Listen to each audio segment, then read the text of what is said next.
Banigani, everyone. Banigani is a Swahili word for what's the news? And generally the reply is in Jama, good news. We don't say hi because too many people get high. And we don't say hell because hell is low. And so we don't do that. We don't say hello because hell is low. And so we try to realize that Swahili is the most one of the 10 most popular languages in the world, and it's spoken all over in many places, the majority of the places on the continent of Africa. The reason that Swahili was chosen by the US organization and others during the '60s movement was because of that. It don't belong to any particular ethnic group. It's generic on the continent, and to distinguish our uniqueness as an African people, we want to have an African language. Now, I'm not fluent in Swahili. I know a lot of the terms, but I never studied it, and I never did with a lot of people in the '60s that they really got into it. I mean, but its influence is all over the world. People name their kids Swahili names, along with Muslim names, Arabic names. But when you say Imani, and when you say Nia, when you say, Imani, and as well as Nia and Ujamaa, Jamal, and all of that Swahili. And so it's used. And it's a very popular language on the continent of Africa. And to bring it here, just like when you hear Chinese talking Chinese, and you see Latinos speaking Spanish, even though Spanish is a European language, but they're not speaking English, they're speaking European, and Spain is in Europe, so the reason the Native Americans speak Spanish is the same reason we speak English. I mean, it was conquered. And so, but Swahili, it's a beautiful thing to greet each other with warm words from our culture. You can't call yourself a culture organization if you don't institute culture activities in your food, in your and those are just ritualizations and customs. Culture is the ritualization of your existence. And a cult is what your culture is, and the cult is what your culture is, and a cult is the people practicing the culture. In other words, Christians, Jesus is the cult. A cult would be Christians, and so that's very, very important to understand. The importance of us in practicing Kwanzaa is an African American celebration of family, community, and culture. So you blended it all together. And, a lot of people practice Kwanzaa, but don't know what it's really about. And, sometimes they just think it's about getting together with food and wearing dashikis or African attire and, at one time a year. But Kwanzaa is about the practice of 7 principles year round. In most events that we have lectures, entertainment, we have what they call the tambiko, which is libations. And that's honoring our ancestors, practicing the morality of remembrance. Honoring our ancestors is that Fannie Lou Hamer said, never forget where you came from and always praise the bridges that brought you over. Mem Bethune said, we are heirs of a great legacy, and it's our responsibility to continue that legacy and honor that legacy of a people. The other thing is, Dr. Kwame Ture say, history is quantitative and qualitative. It's about, certain amounts of it and the quality of the activity. Dr. Karenga always argued that history is the record of a people shaping the world into their image and interest. And, dealing with role models to emulate progressive corrections, what may be a part of the history today may not be a part of the history in the future, or whatever you know. So you got to leave room for corrections as you do your research. And the same thing with regards to honoring our ancestors, those that struggled before us, the Malcolm X's, the Marcus Garveys, the Mary Carl Bethune's, the Fannie Lou Hamer, who started one of the first political independent parties in Mississippi called the Mississippi Freedom Party, and went to the convention, the Democratic convention, and said we have to question America. There's so many people. When you start thinking about Frederick Douglass, and you start thinking about A. Philip Randolph and W.E.B. Du Bois, some Black people think life is the way it is. They never were a part of a Holocaust of enslavement legacy. And so many of us think that, our kids think that we could always drink at the fountain and go to restaurants and sit where we wanted to sit. They didn't realize that every inch of liberation we had, we struggled for, and people paid the price for it. And so we honor them. We honor those on the continent and in the world. And the Pan-Africanism is that we see ourselves as relatives to all Africans on the continent. We don't know what part of Africa we came from, so that's why we say we just Africans. That means the whole continent. And one of the problems we have is because when they, in the Holocaust of enslavement, they had breeding farms where your oldest brother may be the father of your younger brother, because they made the sons have sex with the mothers, and the mothers have sex with the sons, and the brothers and sisters have sex. That's why Alex Haley was sued 5 times about this pleasurism and distortion of history in his book Roots.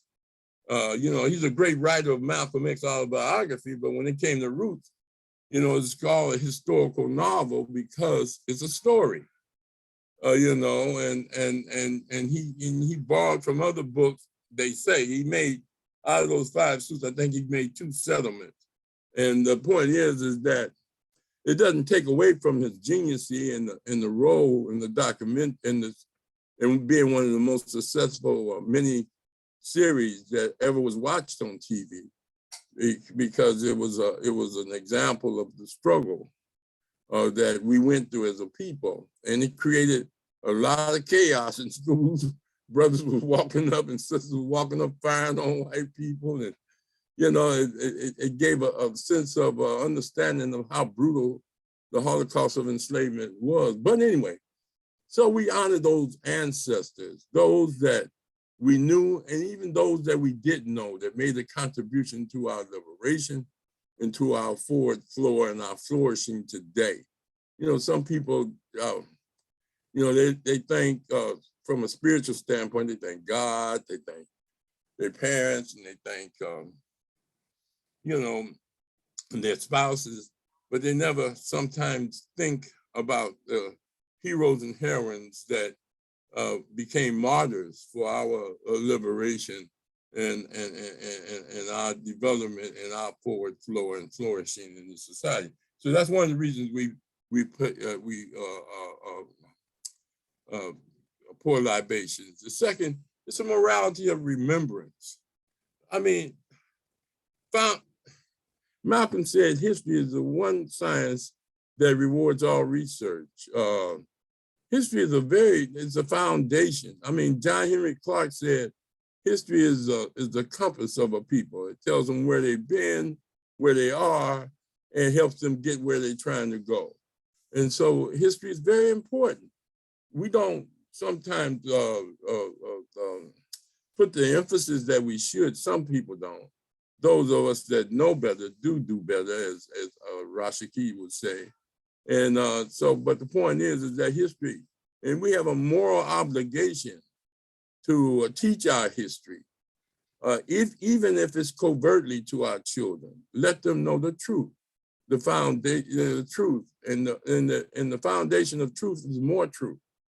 That's why people keep researching and looking for more truth. So that's very important. So we have a morality of remembrance with regards to that. And then at the same time, we give an honor to the afterlife of the righteous. For those that believe that there's an afterlife, if it's nothing but in spirit and in remembrance, we pour libations. And generally, you pour water, which is supposed to be sacred water, and you call out names, or you can do it in Yoruba, or you can do it in English, and it's just a libation. Some people do it at weddings. People do it at their, some homegrown cereal. But you have generally an African cup, and you have something with plants in it where you put the water in, and that's very important. So the Tambiko, upholding the model of human excellence, is very important. And that's why we look at those people like Du Bois and Garvey and Dr. Yosef Ben Yakanan, Francis Cress Wellstein, and all those that, just came up with Black perspectives to help us maintain our Blackness, maintain our strive toward excellence as human beings. I mean, we realize all human beings were brought into the world to do good and bring good into the world. Some choose not to, some choose other things. And that we have respect for all human beings, but we have a special respect for ourselves. And, and that's very critical with regards to libations. And that's why they pour libations. It's very, very important that we do that. Now we're getting into the symbols of Kwanzaa, which is very critical. I want to welcome Brother Joe Hembrick, our co-host of Conscious Corner, who chimed in. And anytime, Joe, you want to make a comment from a historical perspective, please just come on in. Okay, now we're going to talk about the symbols of Kwanzaa. Kwanzaa has 7 basic symbols and 2 supplemental ones. I mean, like I said, a lot of people don't even know how to celebrate it. Let's more, understand in depthness. It's non-sectarian, meaning it's not a religious holiday. It's a celebration, and it's nonpartisan. It's not a political holiday. It's about our culture as African people. We're celebrating the values and the perspectives of our culture that very few people can argue against. And so these symbols are symbols that were put together by the organization, us and Dr. Karenga, as a part of the Kwanzaa celebration. So, anyway, Kwanzaa has 7 basic symbols and 2 supplemental ones that was added. Okay, each represents values and concepts reflective of African culture. That's very important. There's no difference between African and Blackness. They say, well, I'm a Black African. Well, there ain't no other kind of African. Anybody else come and say that they are African like they do in South Africa and at one time Zimbabwe, which was formerly Rhodesia, named after a conqueror, Cecil Rhodes, and the Rhodes Scholar ship after he murdered people. And then they have Lake Victoria and all of that. These are Europeans that Joe can talk about the partitioning of Africa. And he'll chime in on that. But anyway, we start with the first symbol, the what they call the mazuko, or the mazel. That's the crops. And as I told you last week, they don't have grapes because in solidarity with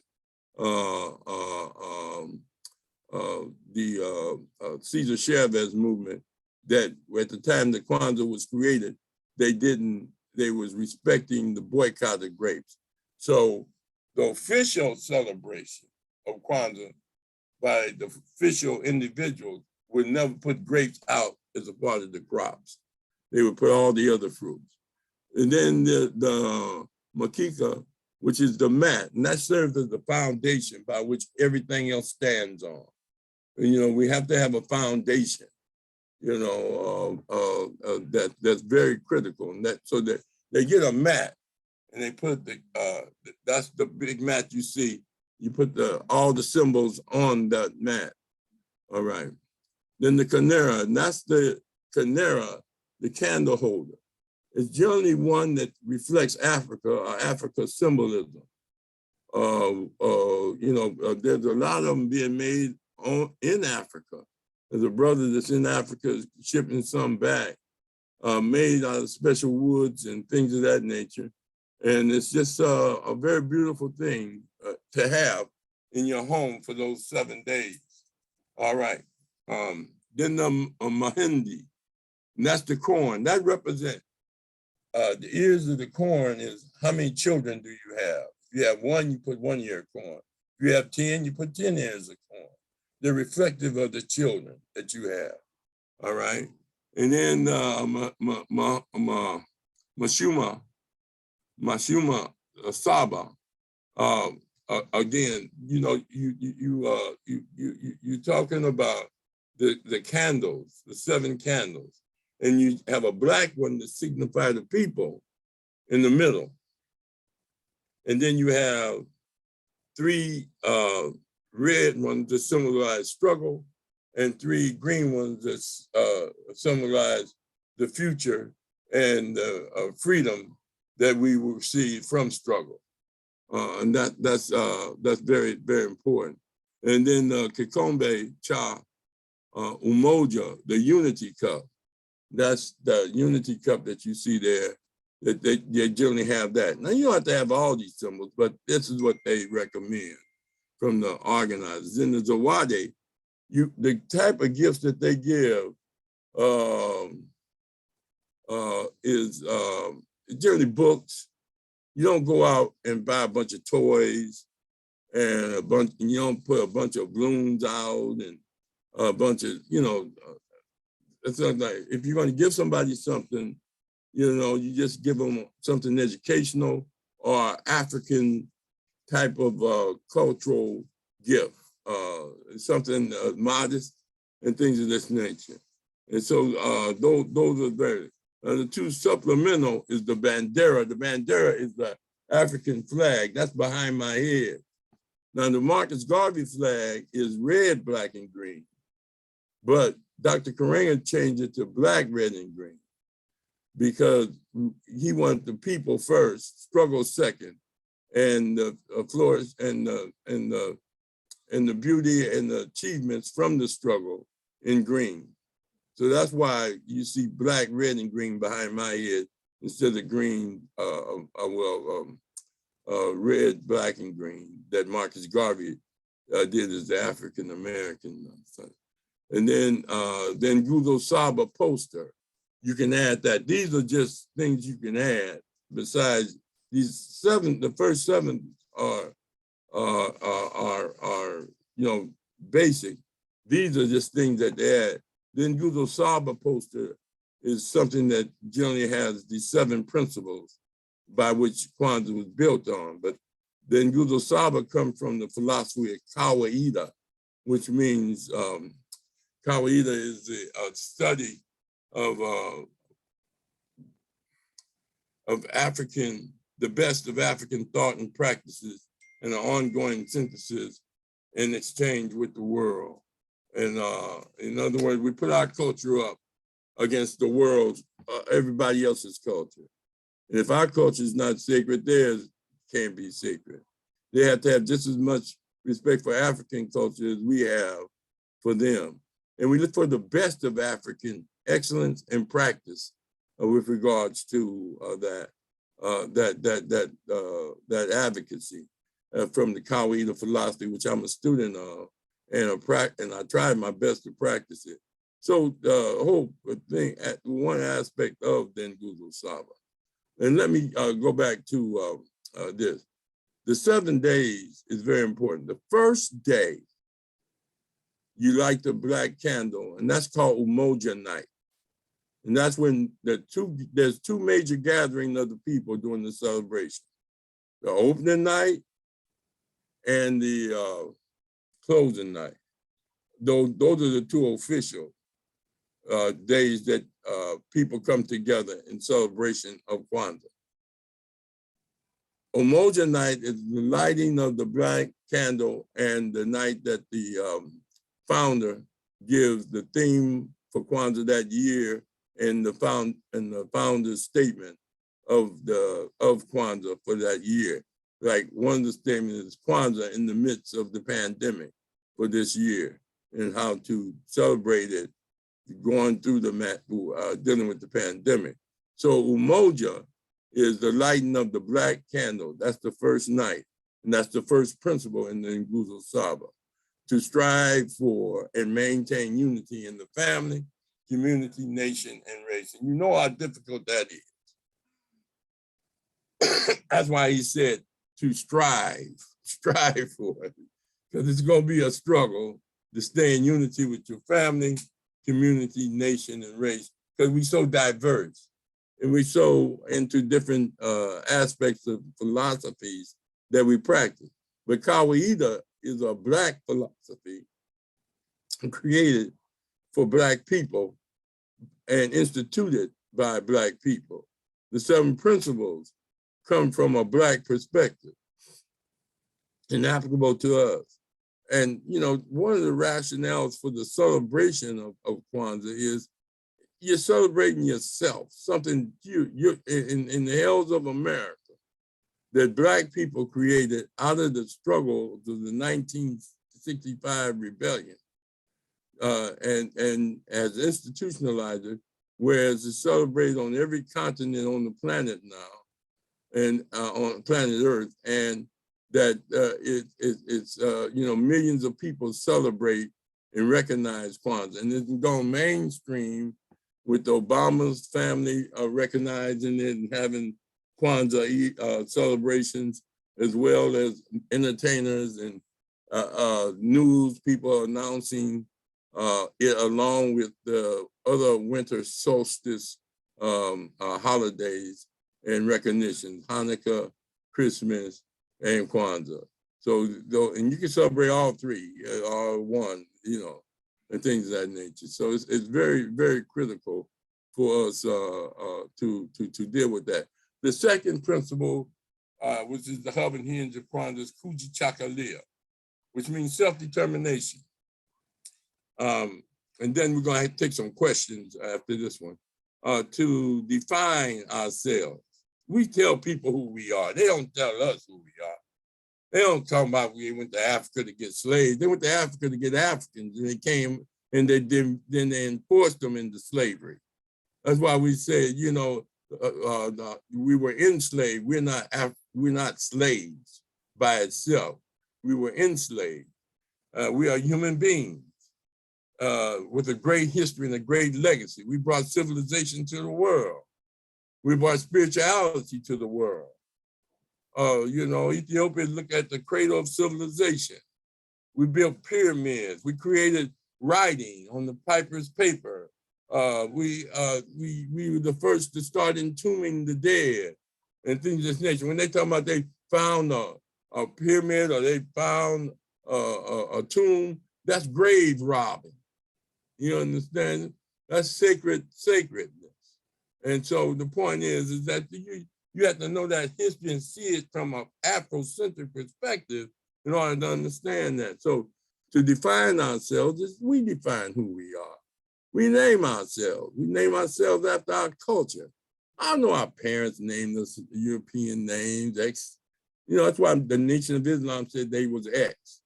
Robert X, this, that. They wouldn't take the last surname of the slave, of the persons that enslaved them. But the point is that, you know, most people are named after their culture. So I changed my name in 1974 because I wasn't ready, 1974, because I wasn't ready to change it when it was suggested for me to change it in 1970. with Big Black, who played with Hugh Masekela. He came to one of my lectures, and you know, and he you know, we got to be good friends, and I started following their music, and he followed me, and he said, "Man, you need to change your name to Amin Ra in 1970, 71 or 72." And I said, you know, I hadn't changed. I was still Malcolm at night, but Superfly at night, Malcolm in the day. I had made the, you know, when you change your name, you have to change and represent the best of that name that you live up to, you know, and so that's why. So when I changed, then I changed my name in 1974, but I wasn't ready when he asked me to do it.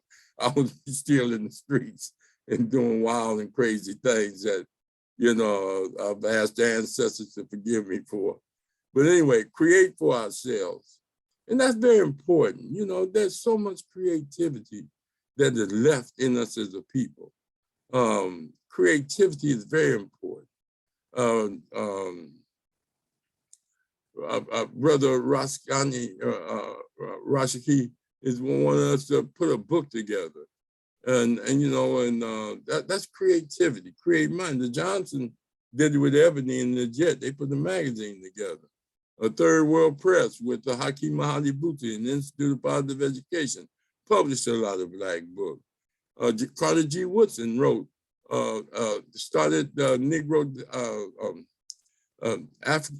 African heritage magazines and historical magazine, and as well as he wrote the book Miseducation of the Negro. Du Bois wrote books and articles. Some of our Frederick Douglass was a great writer. You know, I mean, writing is very important, and that's a part of creativity. As long as other aspects, if you go into various instruments and tools that we created, the red lights, the open heart surgery, the sugar that goes into everything, refining of sugar, the potato chip, the Saratoga chip that turned into the potato chip.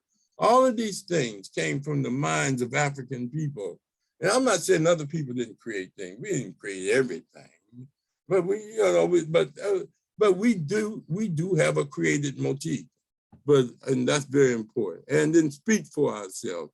You know, the white folks always chose Black leaders for us.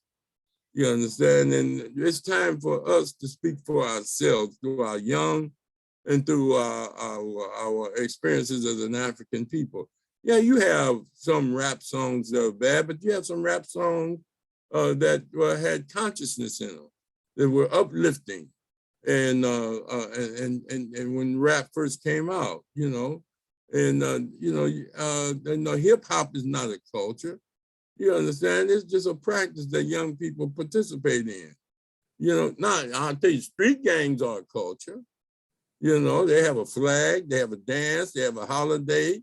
You understand? They have a spiritual practice. When one died, pouring wine in the grave. They have, you know, they ritualize it. They love themselves so much, and they ritualize it. They write a C if they're crypt, carve it in them, or tattoo it in on their bodies or something. Some even carve it in if they can't get it when they're in prison.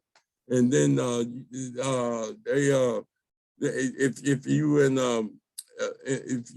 they so deep that when they read a book, if a Crip reading a book, every B he see cross out.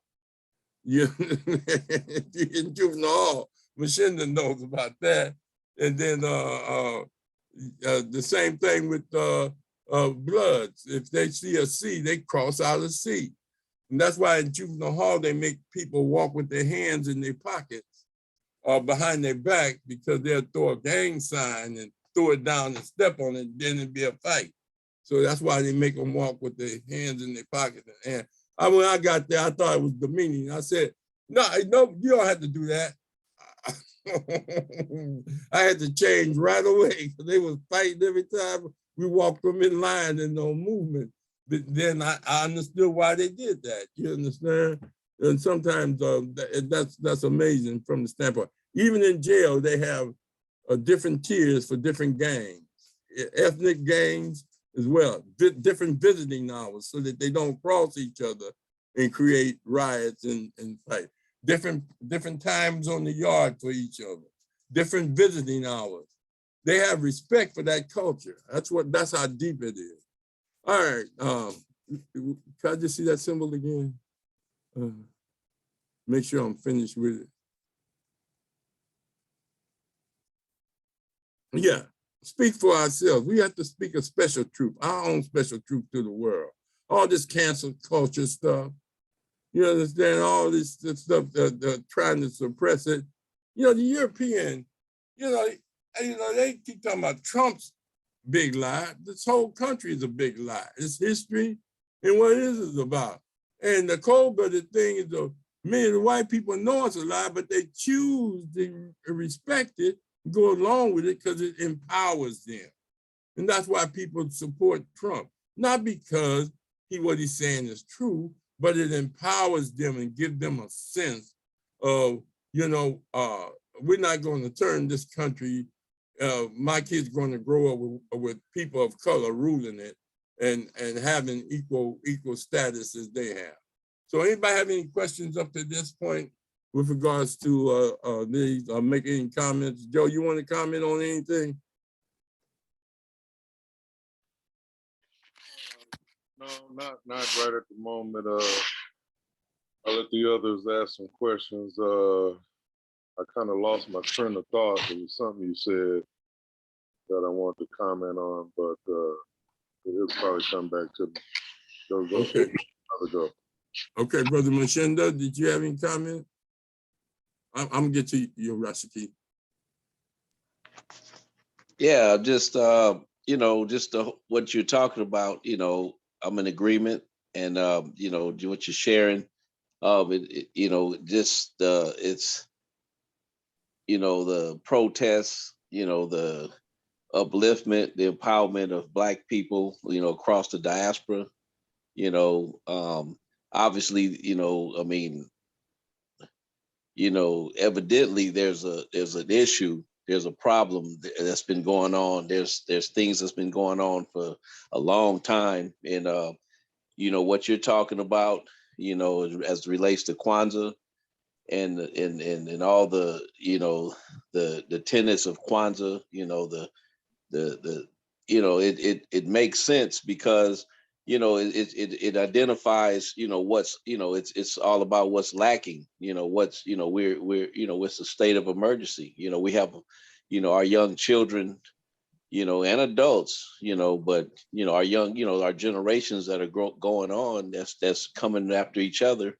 They're they're missing the boat, and it's getting worse and worse in terms of there's a lot of good things, as you point out in the past podcast. There's a lot of good things to talk about, but there's definitely it's imperative that these principles are introduced and carried out on a regular basis, not just between December 26th and January 1st, but, like you say, when, it's a good time, when everybody's in a celebrative type of mode, they're, celebrating something, holidays, happy holidays, it's a good time when, people are off school, some people are off work, people are home with family, to identify with what's real, and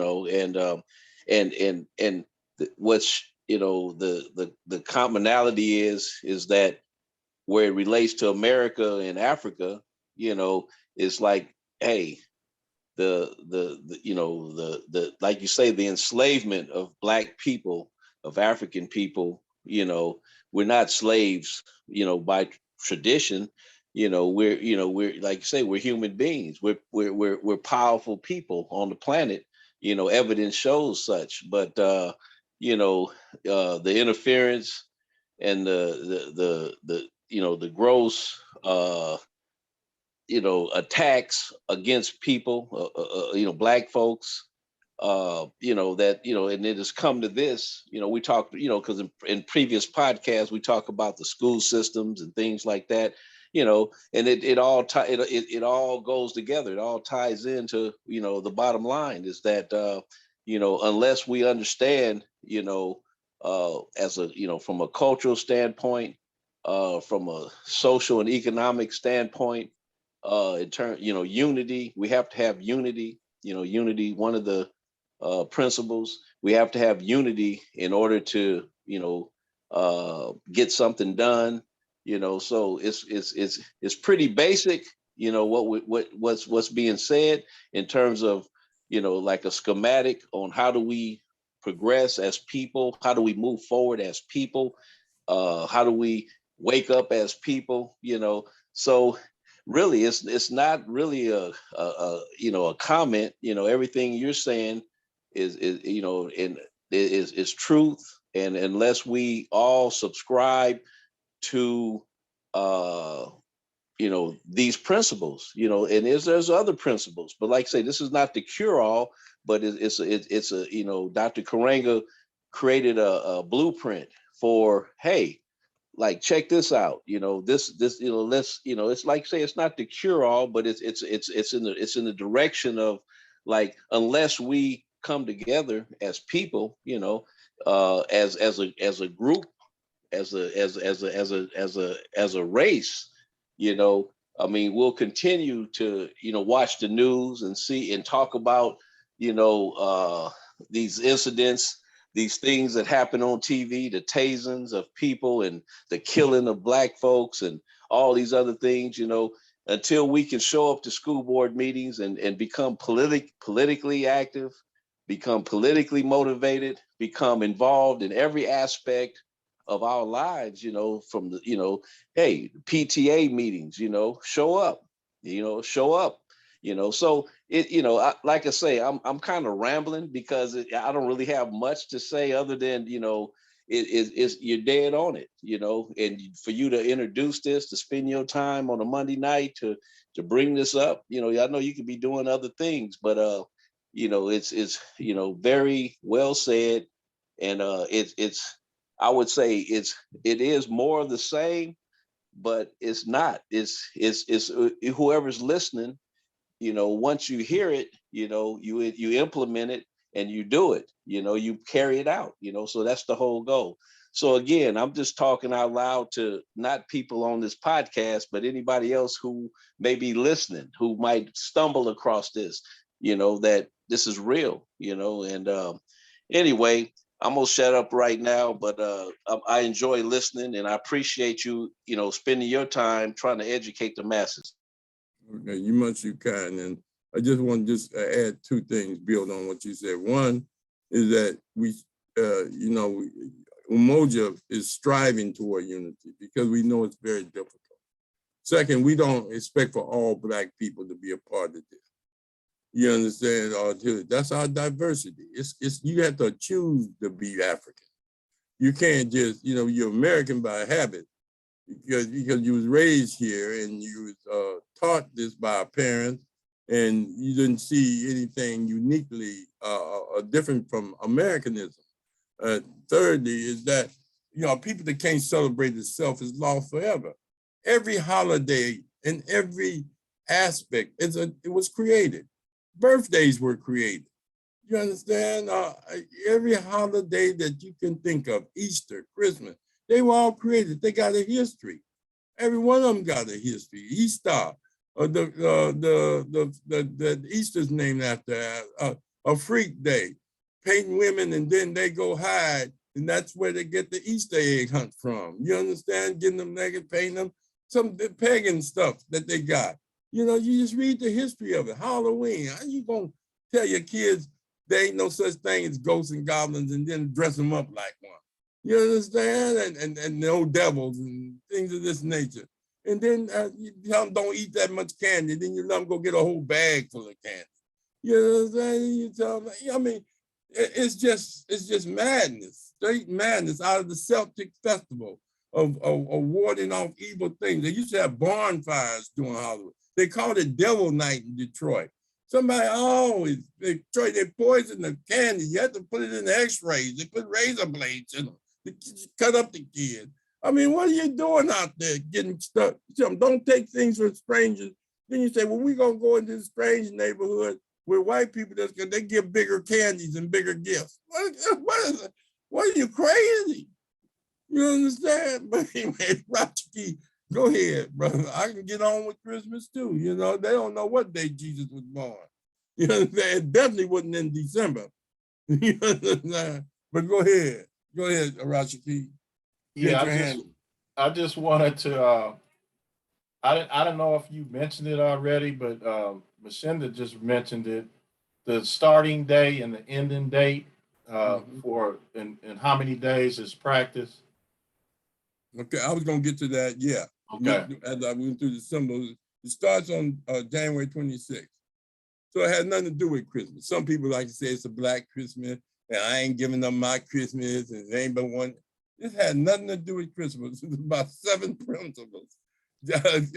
And really, Christmas, most people think Christmas is about Santa Claus, not Jesus. You know what I mean? You know what I mean? I asked the kids, did they ask Jesus for something or did they ask Santa Claus for something? You know what I mean? Sit on a white man knee and tell them what you want, and you never get it. In houses that don't even have a chimney, like you slide his fat self down. You understand? Have your kids put stuff in the stockings for Santa. You know, all that stuff. I mean, come on. Go ahead, Raj. Any other thing, Rashiki? That was the wrong date you gave. You said January 26th. It's December. Oh, December 26th to January 1st. Okay. And Omoja night is the first night of celebration. And then what they call the Karamu is on the 31st, and that's the big feast and the big celebration. All the other days in between, some people have special days that they celebrate. Like my son, every year, he put on a Umoja night, or he have one night that we take one of the principals, he put on at his house, and all the family go over there. And I discuss, but they have food and they sit around and play various games, and it's just a way of coming together. And then I discuss the principles and the values to the kids and everybody that's in a circle. And we do that every year. We have to do it Zoom during pandemic, and that's why I'm gonna get to Kwanzaa during pandemic. But that's good. Roger, you have any comments?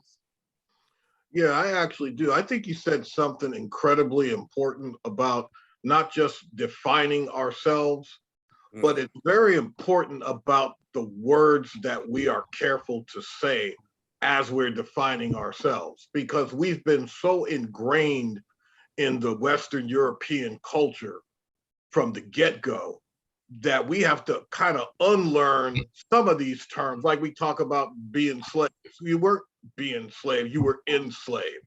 But it's so ingrained into the culture, we keep speaking that. And when we speak that, we're giving life to those words, and those words are becoming part of us when it's not even truth.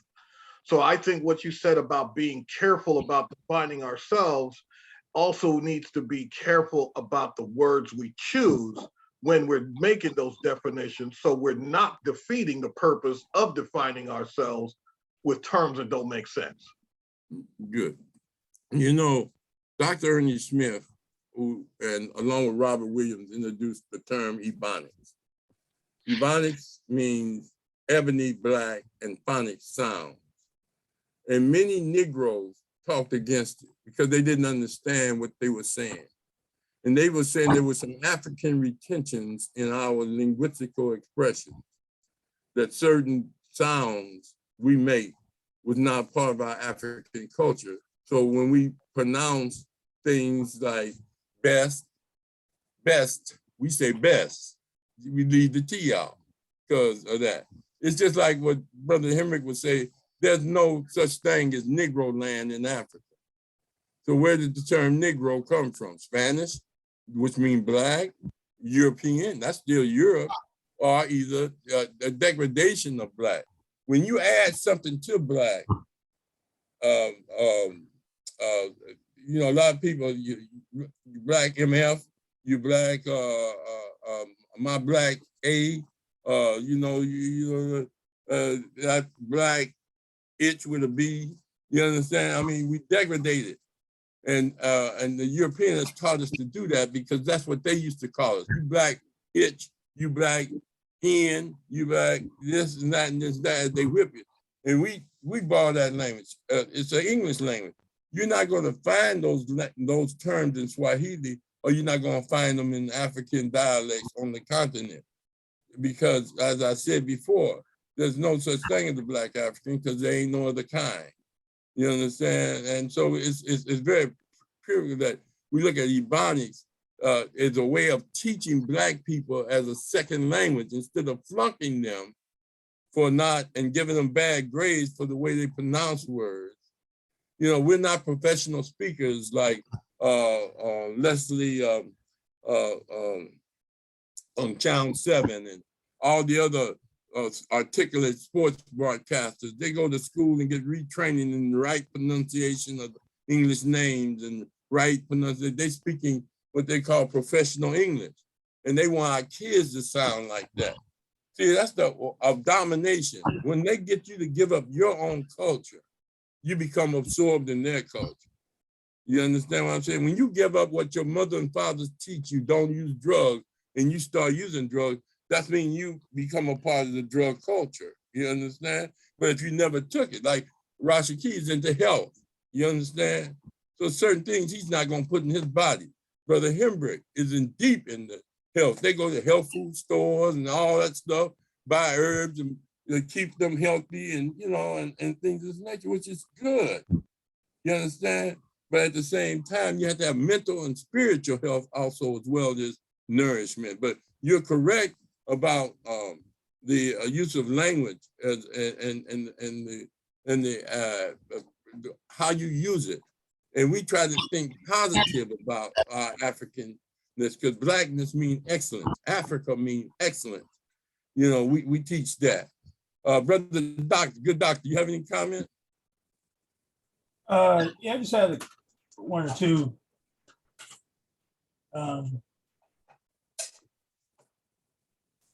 Like this is all new to me. I heard of Kwanzaa, never knew what it stood for, never understand it. Even had, at work, they had little Kwanzaa parties. So this is great information. And you said something earlier, you said something that was number 2. You said most blacks won't even celebrate it. I think you said like 60%, gonna do their thing. Do you think that it's harming Kwanzaa?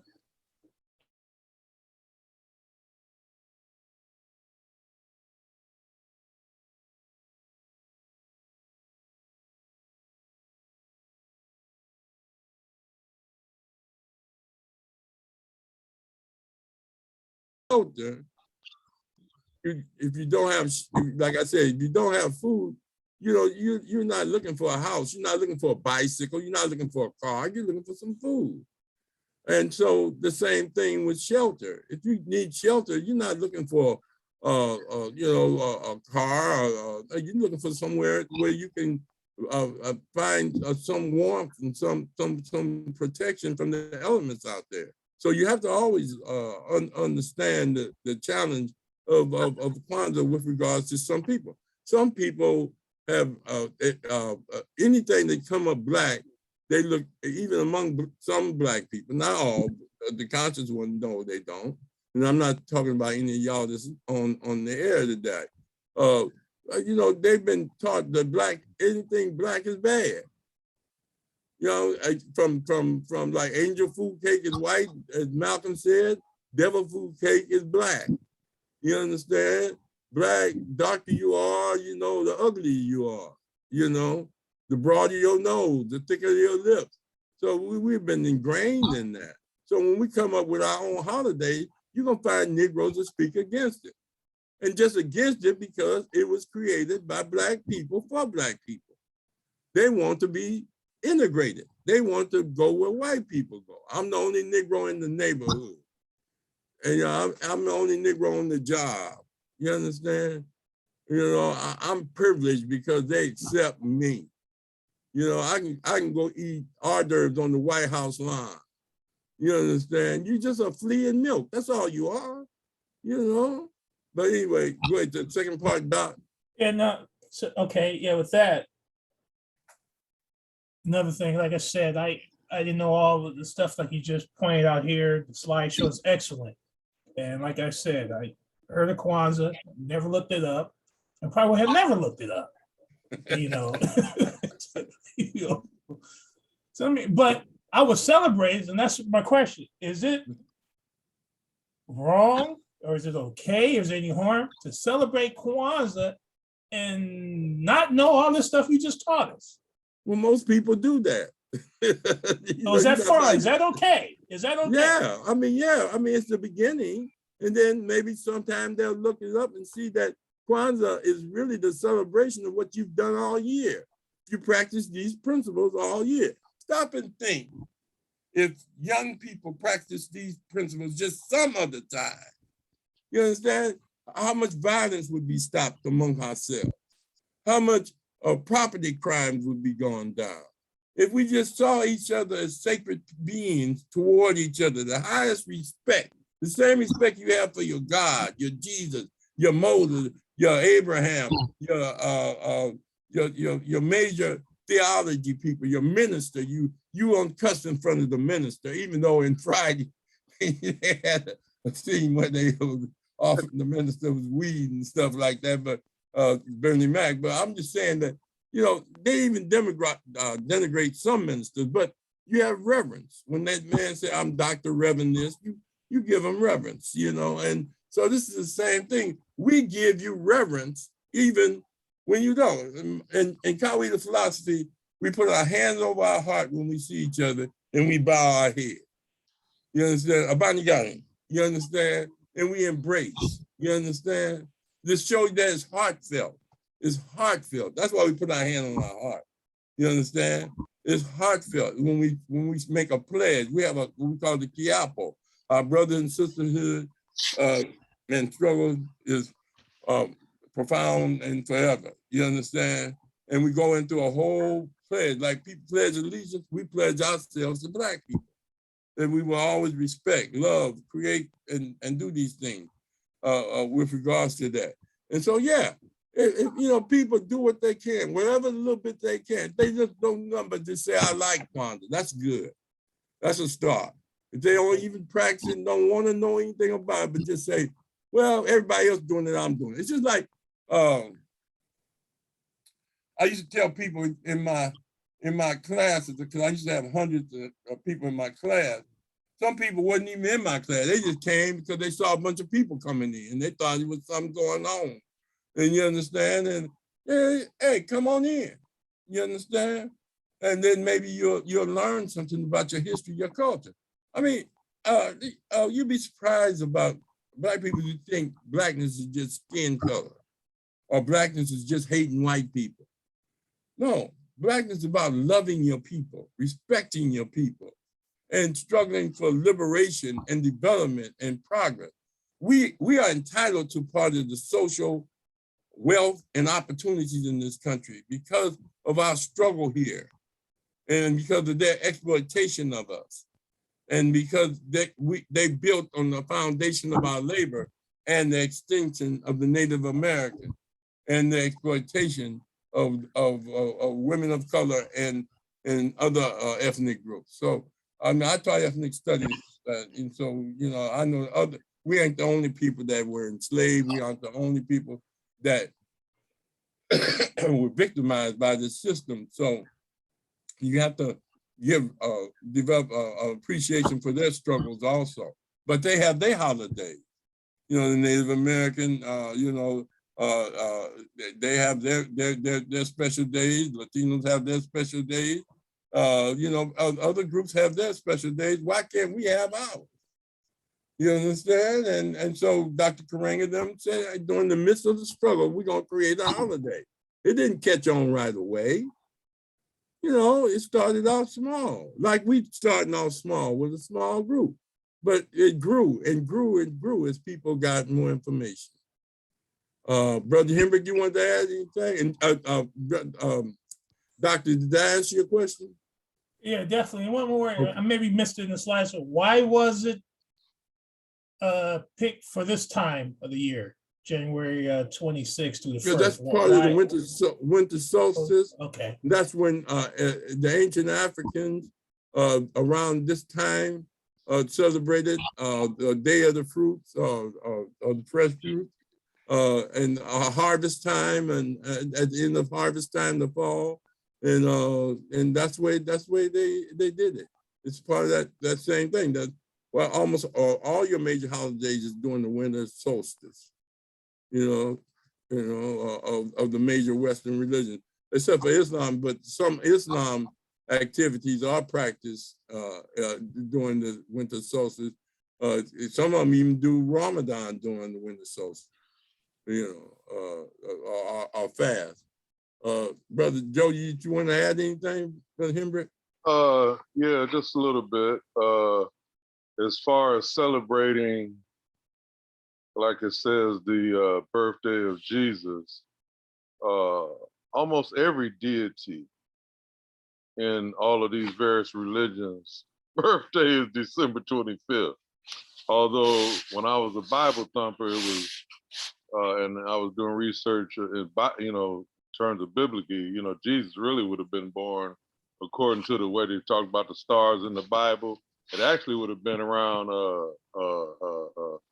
March or April, somewhere around that time, where he actually would have been born. And another comment I want to make about the Swahili language, from the research I've done during the time of Makeda, which the Bible calls the Queen of Sheba, there was a trade route from East Africa all the way into Asia, through all the major countries, even to China, and the language, kind of developed along the trade route, so that those traders could understand each other, and they were Black at the time. And let me just say what Brother Rahh was saying, that there ain't no other kind of African, but a Black African. And it's hard for them Arabs in Egypt to accept that. That's why what was the brother's name that got assassinated? Anwar Sadat. Sadat, when he said, I'm the first true pharaoh in the last 2,000 years. He made that statement. A lot of people didn't know what he was talking about, but he was talking about the connection to those Black pharaohs who had come before him. And the last comment I'm gonna make, when Rob was talking about the inventions, we may not have invented everything, but we damn near did invent almost everything. And a lot of times the European would take credit, because the enslaved was the one who was inventing it. Like you find about these brothers, like the guy Jack Daniels is finally admitting that it was one of his, I think that brother's name was Green, the one who actually, invented the mixture and the flavor to create Jack Daniels and other kind of liquor. So, I must say that damn near everything that's in the world came from some form of African creation prior to that. They may have expounded on it, but everything in Western civilization came straight up out of Africa. So, that's all I'm gonna say now. And Brother Rahh, you can continue on with your lecture. If it wasn't from Africa, it was inspired by Africa. That's for sure. And so we as a people must always maintain our dignity and respect for others that created things, and respect for their creativity. But as Joe was saying, we created the one thing that led to all creation for social development and prosperity, and that is the civilization. The first functioning aspect of civilization was family, and family was the first organized social unit, for protection and development. Now, people had families, but it was survival of the fittest. They ended up killing each other, beating each other, raping each other, incest, all kinds of stuff. But we brought morality and ethics to family, to the matriarchal system of the woman, who had the children, and she trained them for protection and development and stability and maturity and growth from that standpoint. And that's outlined in John G. Jackson's book, I think page 54, Introduction to African Civilization. And he talks about the matriarchal system. And Joe speaks about it, Brother Hemrick speaks about it often, historian Hemrick. And so we deal with that. Brother Rashaki, you want to add anything? Keep going right along. You. All right, then. Okay, we're gonna go through these real quick. Brother Rahh, I could yeah. for a minute. I know Brother Rogers was talking about words that are used and this and that, and we talking about black, we talking about African, and we talking about Negro. Actually, the word Africa is not a quote unquote African word. That's a Greek word also. The oldest known, well, a lot of people refer to it as Kemet, as far as Africa. But the oldest known one is Akibulan that I have found that describes Africa. And we can call it black if you want, but black tells you what you look like, but it doesn't tell you who you are. So I encourage everyone to do any kind of, research on our people to see what was happening before we came here. And if you study the history of what we did before we came, the stuff that has us gripped right now by the throat, you can see it plain as day. And let me just say this about the enslavement in the West. The enslavement in the Caribbean and South America was 150 years before it ever came to the United States. And it was a much harsher type of enslavement. And I don't know if anybody ever had the chance to see the movie called Sankofa, which reveals some of that harshness that was going on. And it was actually more African people brought to Brazil than ever came to the United States. Okay, so just want to make that clear. But there's plenty of works out there that you can read and get up on that. For example, like that movie with the brothers and the cowboy. What's his name? Herba or something. I think Doctor was talking about that movie. What's the brother? That's a British actor and getting all these African American parts. What's his name? Idris Elba. Yeah, him. And that Western, there's a total mischaracterization, not total, but a lot of mischaracterization of some of the figures that are in that movie. Like Mary and Cherokee Bill and all of those people.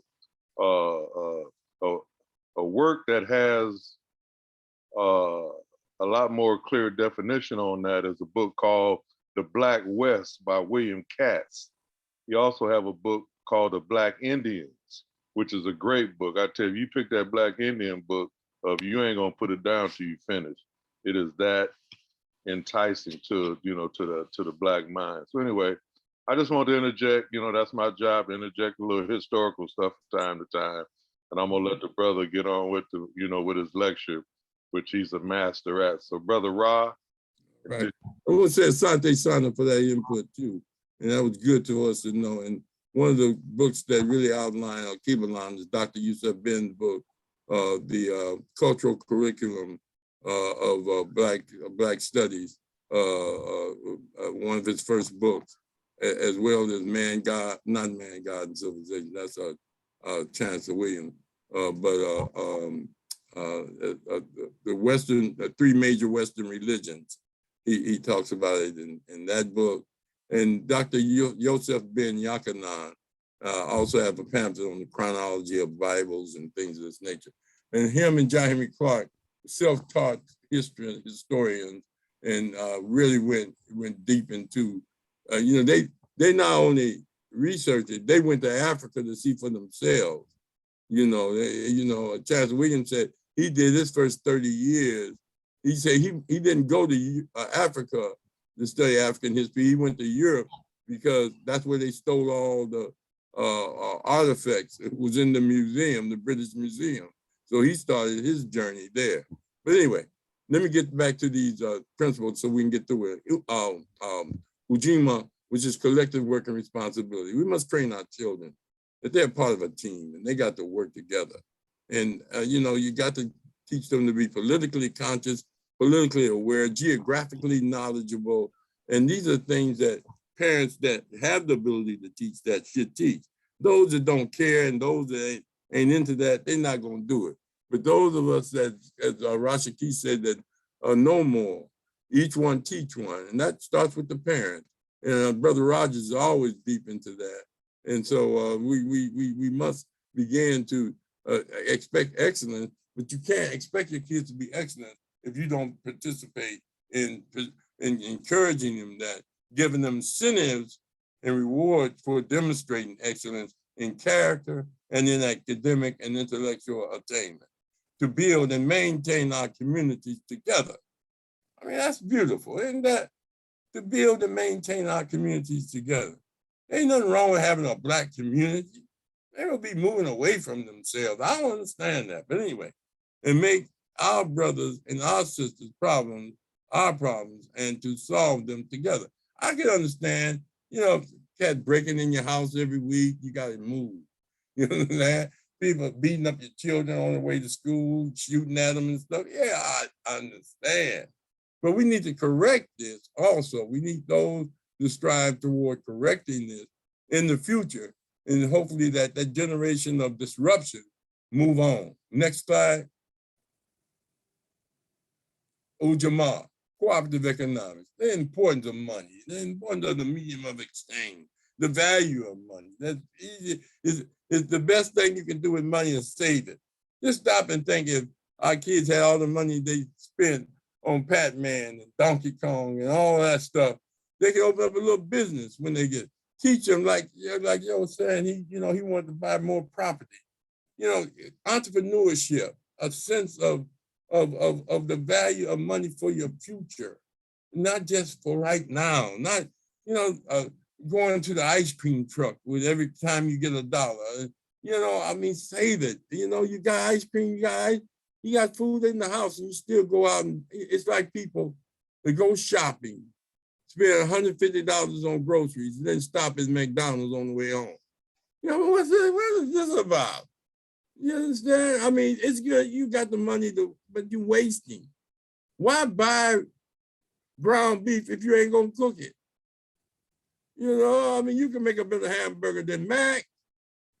His ain't even all beef.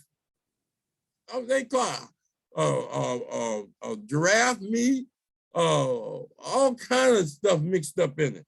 It's just like meatloaf. They put crackers in it, stretch it and all that. You don't know what additives they didn't put in the meat. You understand? The same thing with chicken. They was growing chicken so fast, they was growing up without feathers. You understand? And Kentucky said, we'll take them. I mean, come on. But anyway, to build and maintain our own stores, shops, and other businesses, and to profit from them together. We want, Doc would say, we want that dollar to turn over 4 and 5 times in the community, but we have to hold the businesses accountable.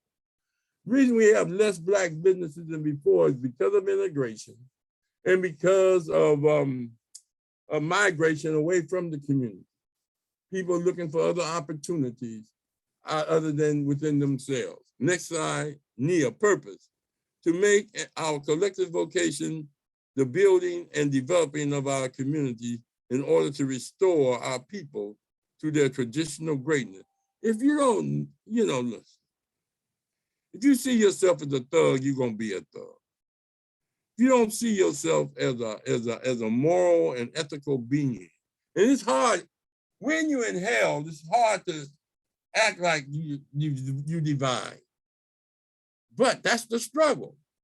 That regardless of the system of you're only guilty if you get caught, you understand, and all is fair in war and love, and that you can build paradise off other people's misery, got to stop. So we want to deal with the environment. You know, this man don't care if he's killing his kids in the future or killing the earth. He think he's gonna be in a spaceship with Michael Strand and going up in space, just going straight up and down, talking about they in space. And the earth is already in space. There's nothing up under the earth. You're part of an orbit. You're part of a solar system. You know, I mean, these people are mad. They just make up stuff. They even, what they got? The Hell Bob climate. They the Milky Way. They just make these names up. You understand? But Africans, the Dogon star, the Dogon people named after, they named the star after the people. You understand, that discovered it without a telescope. You see, built a pyramid so deep and so level, they never could get the ground as level as they did, the first pyramid. And Brother Henry can talk about that next time we talk. But go ahead, Kuma, creativity, to do always as much as we can in the way that we can in order to leave our communities more beautiful and more beneficial than we inherited. We owe it to our children to fight for environmental justice and environmental correctness, and stop this madman from, you know, saying, hey, I don't care what happened to the rest of the world as long as I live good now. You know, they got them living off a canyon, living off on top of the hill, you know, and didn't want to know what's going on when the flood and the fire come. They didn't do anything. Now, I remember they were building houses by the San Onofre nuclear plant. White folks was running there rather than live in the same neighborhood with Black people. They'd rather live where they can get cancer versus living among Black people. Now, is that sick or not? You have to ask your question, one fundamental question. What did we ever do to them? We know what they did to us and still doing. But what makes them hate us or victimize us and other people of color who have never done anything to them? That throws people off, man. You know what I mean? That throws people off. So we're gonna leave it at this with this, Imani. I hope y'all will get into Kwanzaa if you ain't, and hope you celebrate it this year. You know, there will be a Kwanzaa celebration. I was the international festival out of New York, NACO, National Organizations of Kawida, National Kawida Organizations, Kawida National Organization, NACO, National Organization of Kawida Organization. It will be sponsoring a Karamu on the 30th of this month, and I'll get the information. It'll be on the website if you want to join me. I think it's gonna cost $10, and then you can be a part of the Kwanzaa celebration for this year. If there's no other questions, Brother Rashaki, you can go ahead and tell them what's on Wednesday and close us on out. So anybody else have a question or comment for Professor Rahh? Okay, so on Wednesday, we're gonna have my daughter, she's a junior in college, and she's gonna answer a total of 15 questions plus the question that's gonna be from the panel. I had at least 15 people send me questions. I asked for one question, but they were sending me more than one, but it should be very interesting. It's from people that's affiliated with this podcast and, you know, former guests and current guests. So that should be interesting. So that's Wednesday. Here we go. Who we got there, Brother Hembrick? This is our speaker for Monday, the first Monday in January. I believe it's January the 3rd. Brother, I don't know if you can make this, I can make this picture bigger. Let me see. I can do the view. That's his book. Speaker. Yeah, this is his book. It's entitled We Will Shoot Back. It's about the the armed resistance in the Mississippi freedom movement. I used to be of the belief that, you know, them brothers down south kept their heads bowed and with all that docility and whatnot. And this book changed my perspective on that whole matter. This brother, Akili Omojo, is a tar baby, went to Compton High, graduated in 1972. And during our time at Compton High, we were greatly influenced by Malcolm and a lot of stuff that was going on during the late 60s and early 70s. And Akili Omojo is currently the head of the Black Studies Department at Georgia State University. So he's a Compton guy, actually played basketball with Ernest Hall. I guess we had, about a week or so ago, they were both on the B basketball team. But heavy brother, I went to hear him at Loyola a couple of years ago when my daughter was going there. He was there to speak. So if you can see this picture, it's a brother laying in the weeds. He has on overalls and he has a rifle.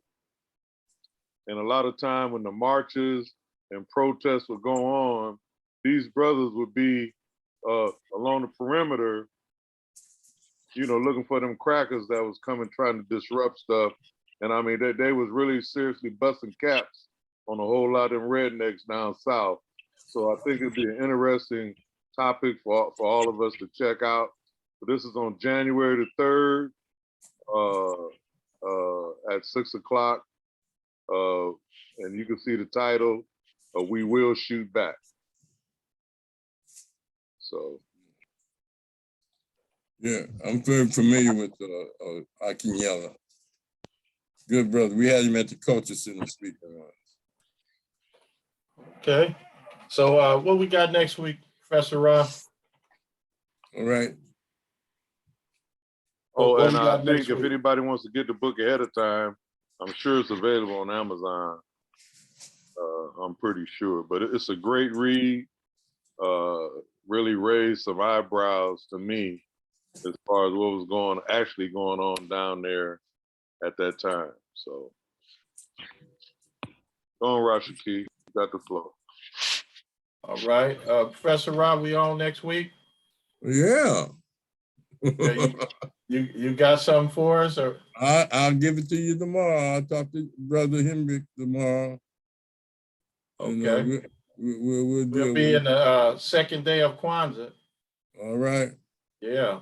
Next Monday will be the second day of Kwanzaa. Okay. All right, folks. Each one teach one in Conscious Corner. Good evening. All right. All right.